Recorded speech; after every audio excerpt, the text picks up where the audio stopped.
Dan saudara, untuk selanjutnya kami juga akan mengajak Anda untuk memantau dari berbagai daerah. Namun sebelumnya, saudara, tim Basarnas melakukan evakuasi korban yang terluka akibat banjir bandang dari wilayah Palembayan, Kabupaten Agam, Provinsi Sumatera Barat.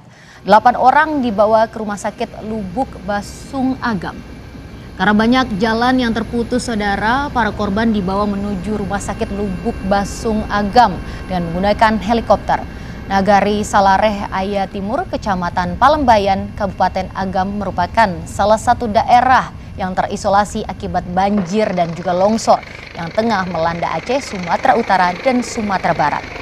Rata-rata, saudara, korban mengalami patah tulang dan patah terbuka sehingga perlu penanganan medis yang lebih memadai.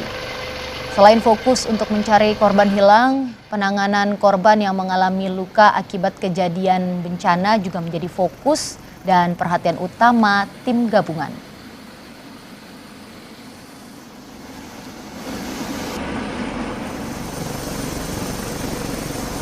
Ternyata jauh dari apa yang saya perkirakan. Kita sampai di sana ternyata cukup banyak, sehingga keputusan kita korban yang kita angkut karena kondisinya luka terbuka rata-rata akibat luka pada saat terjadinya bencana waktu itu. Jadi rata-rata luka itu sudah luka patah dan terbuka yang sudah hampir 6 hari. Itu kondisi yang terjadi.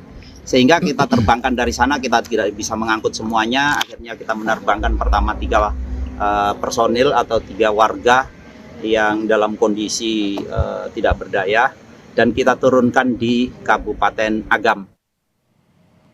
Dan saudara, selanjutnya kita akan mengajak Anda untuk memantau langsung dari Padang, Sumatera Barat. Ada jurnalis Kompas TV, Rio Yohanes. Rio, silakan dengan laporan Anda bagaimana tentang update terkini di sana. Ya, Tata dan juga saudara, hingga sore ini data terus bergerak dari data resmi yang dirilis oleh BPBD Provinsi Sumatera Barat melalui website resminya. Itu hingga pukul 3:15 ini, itu jumlah korban yang meninggal dunia sudah mencapai 129 orang, dan di mana 118 orang diantaranya masih dinyatakan hilang. Jadi total jumlah korban itu terus bergerak. Dan saat ini saya berada di salah satu kecamatan yang terdampak parah di Kota Padang, yaitu di Kecamatan Koto Tangah, di Jalan Kampungan 2. Di sini ini salah satunya adalah banjir bandang juga menerjang di daerah ini. Ini di posko di belakang saya adalah posko bantuan dan juga posko pengungsian yang dijadikan oleh warga.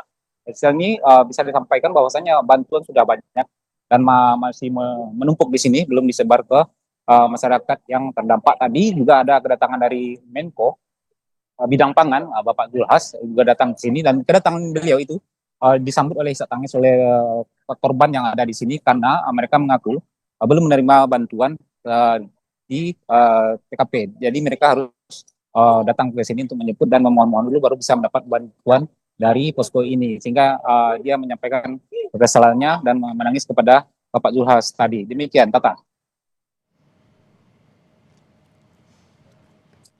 Baik, Rio. Lalu apa saja yang dibutuhkan untuk para pengungsi di sana? Apakah logistik sudah secara merata diberikan? Ya, ini kembali lagi kepada tipikal masyarakat karena di sini bantuan logistik itu sudah memadai, tapi memang masih menumpuk di sini dan terfokus kepada warga yang mengungsi di sini. Sementara ada beberapa di antara warga kita yang masih enggan untuk mengungsi. Ketika mereka merasa sudah aman, mereka kembali ke rumah dan untuk bersih-bersih, mereka tidak kembali lagi ke pengungsian ini. Sehingga ini luput dari pantauan dari tim gabungan. Dan tadi ibu tadi sudah didata kembali oleh tim yang ada di posko ini dan segera berjanji akan mengantarkan bantuan ke rumah dia karena dia memang tidak ingin di sini di posko pengungsian yang ada di masjid ini. Demikian, Tata.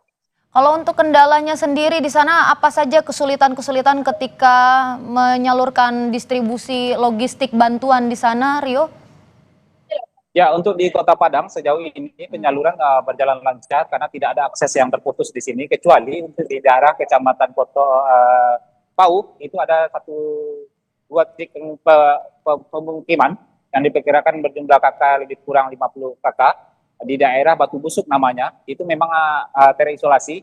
Dan untuk menyalurkan bantuan pemuda-pemuda di sana, dia bergerak menjadi relawan kebencanaan, memikul bantuan logistik baik itu berupa pakaian, berupa obat-obatan dan makanan. Itu mereka pikul menyusuri tebing-tebing perbukitan itu dapat menjangkau daerah yang masih terisolasi tersebut. Dan untuk sejauh ini itu koordinasinya sudah bagus dan bantuan sudah tersampai ke sana. Sementara untuk kabupaten kota yang lain itu ada 2 kabupaten kota yang juga cukup dampak terparah, yaitu Kabupaten Pasaman Barat dan juga Kabupaten Agam. Nah, di Kabupaten Agam ini di Malala itu masih ada daerah yang terisolasi dan juga di daerah penyelayan tadi dan juga di Kabupaten Pasaman Barat. Nah, dari 2 kabupaten ini penyalurannya memang harus melalui darat dan itu sudah dilakukan, dan juga melalui di Pasaman Barat itu melalui jalur laut penyaluran bantuannya, dan juga sudah dilakukan oleh pemerintah provinsi. Kemarin itu Wakil Gubernur Sumatera Barat, Pasko, sudah sampai ke titik-titik yang belum terjangkau dengan helikopter dan juga dengan kapal untuk menyalurkan bantuan bagi warga yang di sana. Demikian, Tata. Baik, Rio Johannes melaporkan langsung dari Padang, Sumatera Barat. Terima kasih, selamat bertugas kembali, tetap berhati-hati. Dan saudara, Breaking News Kompas TV masih akan terus kami lanjutkan seusai jeda, tetaplah bersama kami.